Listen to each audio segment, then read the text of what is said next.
The Outsider by H.P. Lovecraft.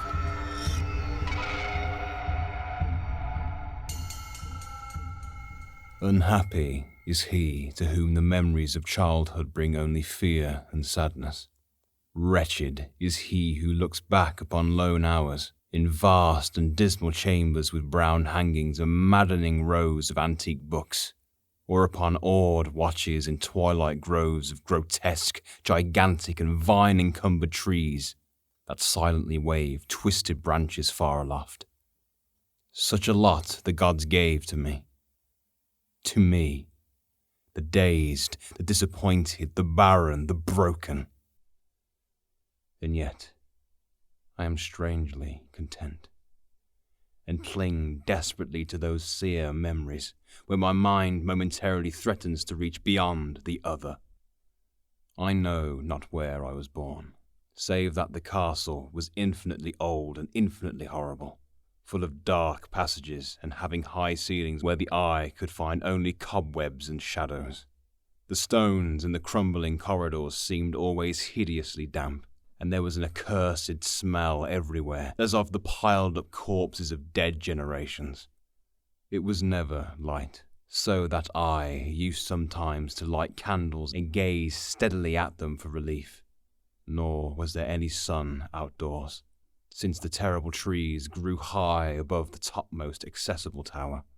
There was one black tower which reached above the trees into the unknown outer sky, but that was partly ruined and could not be ascended save by a well-nigh impossible climb up the sheer wall, stone by stone. I must have lived years in this place, but I cannot measure the time. Beings must have cared for my needs, yet I cannot recall any person except myself, or anything alive, but the noiseless rats and bats and spiders. I think that whoever nursed me must have been shockingly aged, since my first conception of a living person was that of something mockingly like myself, yet distorted, shriveled, and decaying like the castle. To me, there was nothing grotesque in the bones and skeletons that strode some of the stone crypts deep down among the foundations. I fantastically associated these things with everyday events, and thought them more natural than the coloured pictures of living beings which I found in many of the mouldy books.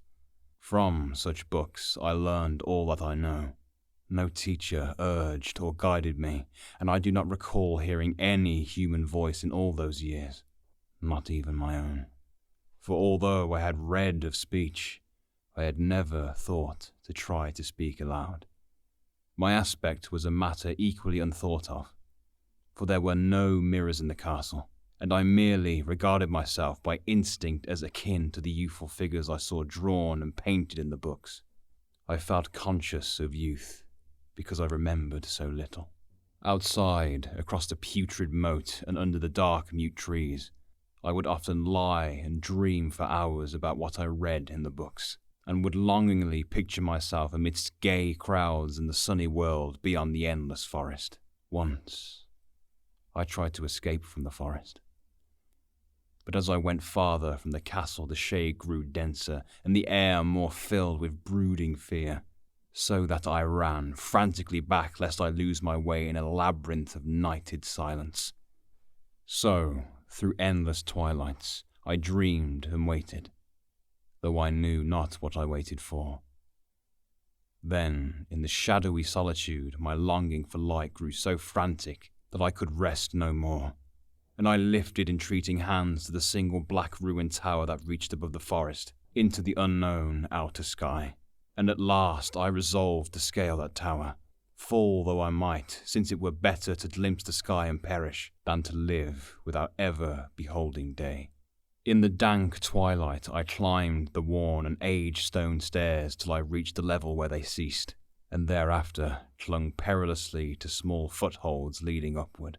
Ghastly and terrible was that dead, stairless cylinder of rock, black, ruined and deserted, and sinister with startled bats whose wings made no noise. But more ghastly and terrible still was the slowness of my progress. For climb as I might, The darkness overhead grew no thinner, and a new chill, as of haunted and venerable mould, assailed me. I shivered as I wondered why I did not reach the light, and would have looked down had I dared. I fancied that night had come suddenly upon me, and vainly groped with one free hand for a window embrasure, that I might peer out and above, and try to judge the height I had attained. All at once, after an infinity of awesome, sightless crawling up that concave and desperate precipice, I felt my head touch a solid thing, and I knew I must have gained the roof, or at least some kind of floor. In the darkness, I raised my free hand and tested the barrier, finding it stone and immovable. Then came a deadly circuit of the tower, clinging to whatever holds the slimy wall could give, till finally my testing hand found the barrier yielding, and I turned upward again, pushing the slab or door with my head as I used both hands in my fearful ascent. There was no light revealed above, and as my hands went higher, I knew that my climb was for the nonce ended, since the slab was the trapdoor of an aperture leading to a level stone surface of greater circumference than the lower tower. No doubt the floor of some lofty and capacious observation chamber. I crawled through carefully, and tried to prevent the heavy slab from falling back into place, but failed in the latter attempt. As I lay, exhausted on the stone floor, I heard the eerie echoes of its fall, but hoped, when necessary, to pry it open again. Believing I was now at a prodigious height, far above the accursed branches of the wood, I dragged myself up from the floor and fumbled about for windows, that I might look for the first time upon the sky, and the moon and stars of which I had read, but on every hand I was disappointed, since all that I found were vast shelves of marble, bearing odious oblong boxes of disturbing size. More and more I reflected, what hoary secrets might abide in this high apartment, so many aeons cut off from the castle below. Then, unexpectedly, my hands came upon a doorway, where hung a portal of stone, rough with strange chiselling. Trying it, I found it locked, but with a supreme burst of strength I overcame all obstacles and dragged it open inward. As I did so, there came to me the purest ecstasy I have ever known. For shining tranquility through an ornate grating of iron, and down a short stone passageway of steps that ascended from the newly found doorway, was the radiant full moon, which I had never before seen save in dreams, and in vague visions I dared not call memories. Fancying now that I had attained the very pinnacle of the castle, I commenced to rush up a few steps beyond the door, but the sudden veiling of the moon by a cloud caused me to stumble, and I felt my way more slowly in the dark. It was still very dark when I reached the grating, which I tried carefully and found unlocked, but which I did not open for fear of falling from the amazing height to which I had climbed. Then the moon came out. Most demoniacal of all shocks is that of the abysmally unexpected and grotesquely unbelievable. Nothing I had before undergone could compare in terror with what I saw now, with the bizarre marvels that sight implied. The sight itself was as simple as it was stupefying, for it was merely this. Instead of a dizzying prospect of treetops seen from a lofty eminence, there, stretched around me on a level through the grating, nothing less than the solid ground, decked and diversified by marble slabs and columns, and overshadowed by an ancient stone church whose ruined spire gleamed spectrally in the moonlight. Half unconscious, I opened the grating and staggered out upon the white gravel path that stretched away in two directions. My mind, stunned and chaotic as it was, still held the frantic craving for light, and not even the fantastic wonder which had happened could stay my course. I neither knew nor cared whether my experience was insanity, dreaming, or magic, but was determined to gaze on brilliance and gaiety at any cost. I knew not who I was, or what I was, or what my surroundings might be, though as I continued to stumble along, I became conscious of a kind of fearsome latent memory that made my progress not wholly fortuitous. I passed under an arch out of that region of slabs and columns, and wandered through the open country, sometimes following the visible road, but sometimes leaving it curiously to tread across meadows where only occasional ruins bespoke the ancient presence of a forgotten road. Once I swam across a swift river where crumbling, mossy masonry told of a bridge long vanished. Over 2 hours must have passed before I reached what seemed to be my goal, a venerable ivied castle in the thickly wooded park. Maddeningly familiar, yet full of perplexing strangeness to me. I saw that the moat was filled in, and that some of the well-known towers were demolished, whilst new wings existed to confuse the beholder.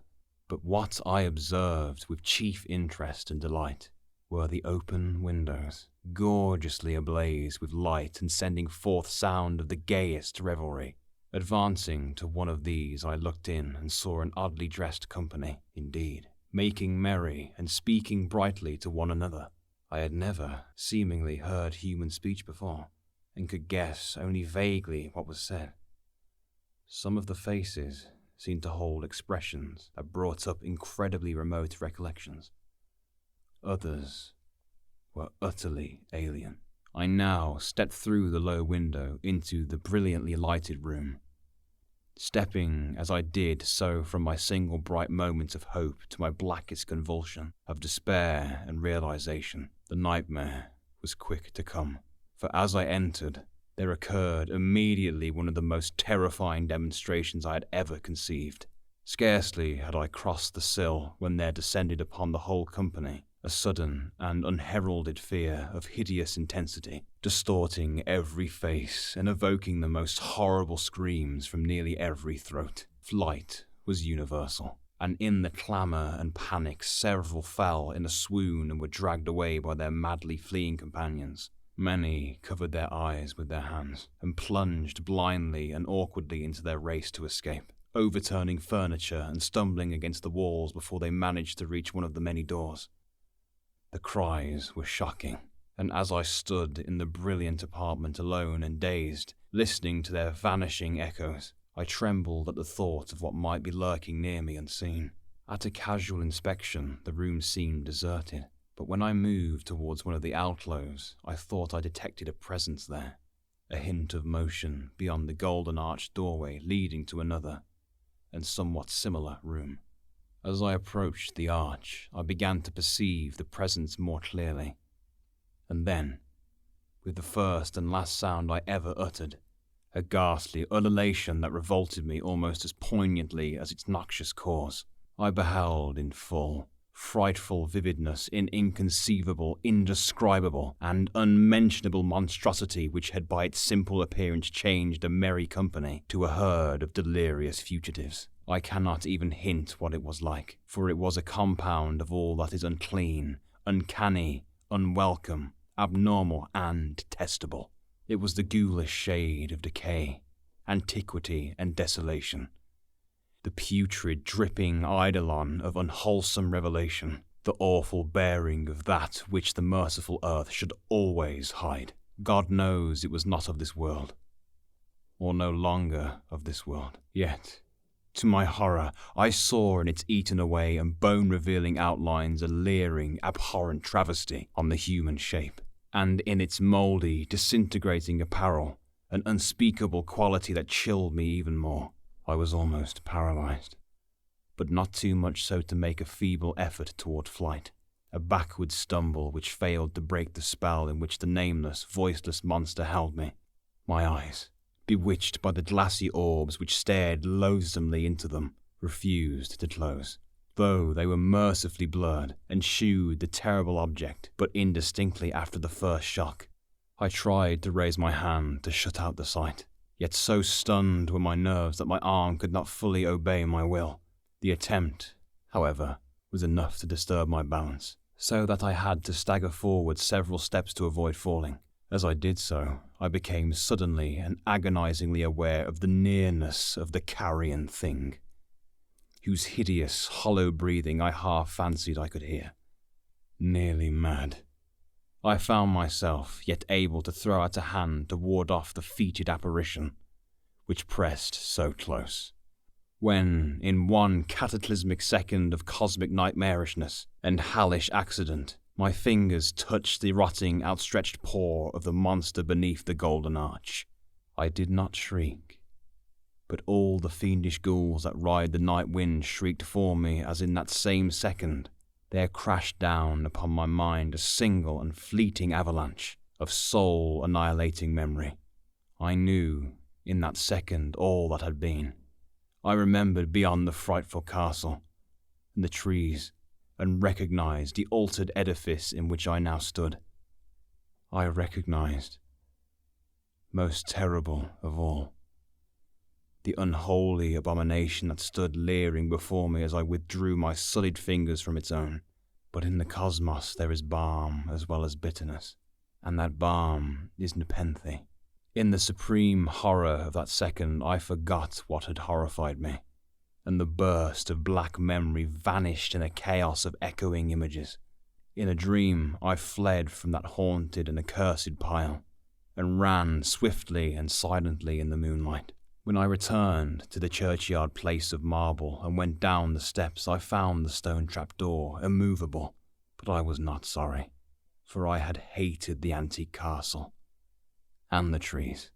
Now I ride with the mocking and friendly ghouls on the night wind, and play by day amongst the catacombs of Nephrankar, in the sealed and unknown valley of Hadoth by the Nile.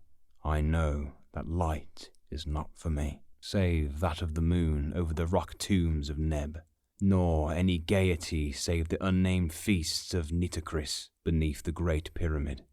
Yet in my new wildness and freedom, I almost welcome the bitterness of alienage, for although nepenthe has calmed me, I know always that I am an outsider, a stranger in this century and among those who are still men. This I have known ever since I stretched out my fingers to the abomination within that great gilded frame, stretched out my fingers, and touched a cold and unyielding surface of polished glass.